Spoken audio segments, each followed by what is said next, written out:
महत्त्वाची। काँग्रेस उमेदवार वीरेंद्र जगताप यांनी महिलांबाबत एक वादग्रस्त वक्तव्य केलंय।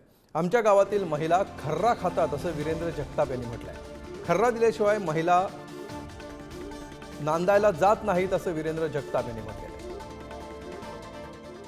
शेतकऱ्याच्या घरात 2 एकर 4 एकर 10 एकर वाल्या शेतकऱ्याच्या घरात कॅन्सर, किडनी, कारण किडनी काऊन फेल होते, लिव्हर काऊन खराब होते तुम्हाला माहित आहे काऊन होते रे भाऊ? कारण ते 90-60 काहीतरी असते ना। आणि त्यामध्ये महिलांना, शेतमजुरांना खर्रा खाल्ल्याशिवाय कामावर येत नाही या पद्धतीचं वक्तव्य आणि छोटे शेतकरी जे ग्रामीण भागातील आहे त्यांच्या किडन्या व लिव्हर हे दारू पिऊन फेल होतात आणि मग ते आजारी पडतात, त्यांना ट्रीटमेंट करावी लागते। या पद्धतीचं अत्यंत खालच्या स्तरावरचं आणि शेतकरी शेतमजुरांबद्दल हीन मानसिकता दर्शवणारं असं वक्तव्य त्यांनी केलेलं आहे। मी याचा निषेधही करतो।